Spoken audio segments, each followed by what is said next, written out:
முதுகில் குத்திய பாஜக, திமுகவுடனும் கூட்டணி இல்லையா? மறைமுகமாக மெசேஜ் அனுப்பிய ஓ பன்னீர்செல்வம். மீண்டும் தமிழக அரசியலில் பேசுபொருளாக மாறியிருக்கிறார் ஓ பன்னீர்செல்வம். பாஜக கூட்டணியில் இருந்து விலகுவதற்கு முன்பாக அறிக்கையை விட்டு எதிர்ப்பை பதிவு செய்த அவர் திமுக கூட்டணியில் இணையலாம் என கூறப்படுகிறது. இந்த நிலையில் திமுக அரசுக்கு கடும் கண்டனம் தெரிவித்து அறிக்கை வெளியிட்டிருக்கிறார் ஓ பன்னீர்செல்வம் என முடிவில் இருக்கிறார் என்ற குழப்பம் ஏற்பட்டிருக்கிறது. தமிழ்நாடு முன்னாள் முதலமைச்சர் ஜெயலலிதா இருந்தபோது அதிகாரம் மிக்க நபராக அதிமுகவில் வலம் வந்தவர் ஓபிஎஸ். ஜெயலலிதாவிற்கு அடுத்த இடத்தில் இருந்தவர் என்றே கூறலாம். கட்சியின் பொருளாளராக கிட்டத்தட்ட 15 ஆண்டுகள் பணியாற்றியவர்.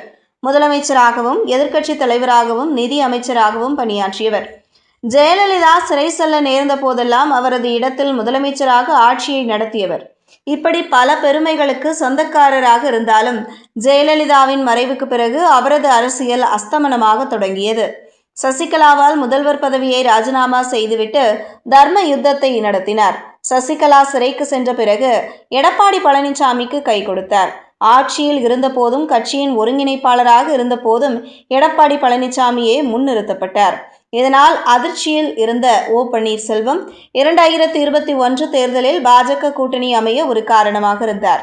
ஆனால் தேர்தலில் தோல்வியை சந்தித்ததும் ஓ பன்னீர்செல்வத்திற்கு எதிராக எடப்பாடி பழனிசாமி திரும்பினார். கட்சிக்கு ஒற்றை தலைமை வேண்டும் என எடப்பாடி பழனிசாமி போர்க்கொடி தூக்க அதற்கு எதிர்ப்பு ஓபிஎஸ் தனது ஆதரவாளர்களுடன் ஆலோசனை நடத்தினார். தொடர்ந்து பொதுக்குழுவால் கட்சியிலிருந்தும் நீக்கப்பட்டார். சட்ட போராட்டங்கள் நடத்தியும் எவ்வித பயனும் இல்லை. இந்த நிலையில் கடந்த மக்களவைத் தேர்தலில் பாஜகவுடன் கூட்டணி அமைத்து இரட்டை இலை சின்னத்தை எதிர்த்து சுயேட்சையாக போட்டியிட்டார் ஓ பன்னீர்செல்வம். தோல்வியடைந்தார். அதிமுகவும் தோல்வியடைந்தது. இதனால் எடப்பாடி பழனிசாமிக்கு ஓபிஎஸ் மீதான கோபம் அதிகரித்தது. இந்த நிலையில் 2026 சட்டமன்ற தேர்தலை முன்னிட்டு அதிமுக பாஜக கூட்டணி அமைந்திருக்கும் நிலையில் ஓ பன்னீர்செல்வத்தின் முக்கியத்துவம் பாஜகவில் குறைந்தது. பிரதமர் மோடியை சந்திக்க ஓபிஎஸ் நினைத்த போதும் அதற்கு அனுமதி கிடைக்கவில்லை. இதனை அடுத்து பாஜக கூட்டணியில் இருந்து விலகுவதாக அறிவித்தார். முன்னதாக ஒன்றிய அரசை கண்டித்து அறிக்கையும் விட்டார். அதற்கு பிறகு பாஜக கூட்டணியில் இருந்து விலகுவதாக அதிகாரப்பூர்வமாக அறிவிக்கப்பட்டது. தமிழக பாஜக தலைவர் நயினார் நாகேந்திரன் குறித்தும் அடுக்கடுக்கான குற்றச்சாட்டுக்களை முன்வைத்தார் ஓபிஎஸ். இந்த நிலையில் திமுக கூட்டணியில் ஓ பன்னீர்செல்வம் இணைய இருப்பதாக சொல்லப்பட்டது. அதற்கேற்றாற்போல் முதலமைச்சர் ஸ்டாலினை ஒரே நாளில் 2 முறை சந்தித்தார். இந்த நிலையில் தனது வானிலேயே அறிக்கை மூலம் தனது நிலைப்பாட்டை தெரிவித்திருக்கிறார் ஓ பன்னீர்செல்வம். திமுகவுடன் கூட்டணி அமைக்கப் போவதாக வதந்தி பரப்பப்படுவதாக நேற்று அறிக்கை வெளியிட்டிருந்தார் ஓபிஎஸ். இந்த நிலையில் இன்று திமுக அரசுக்கு கடும் கண்டனம் என மற்றொரு அறிக்கையை வெளியிட்டிருக்கிறார்.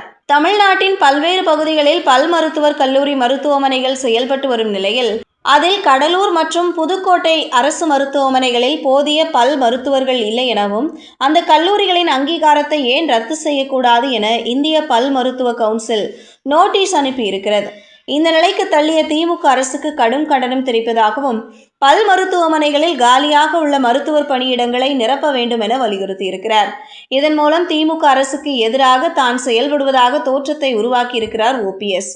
பாஜக கூட்டணி முடிவுக்கு பின்னர் மத்திய அரசுக்கு கண்டனம் தெரிவித்து அறிக்கை வெளியிட்ட ஓ பன்னீர்செல்வம் தற்போது திமுகவுக்கு எதிராகவும் கடும் கண்டனம் தெரிவித்து அறிக்கையை வெளியிட்டிருக்கிறார்.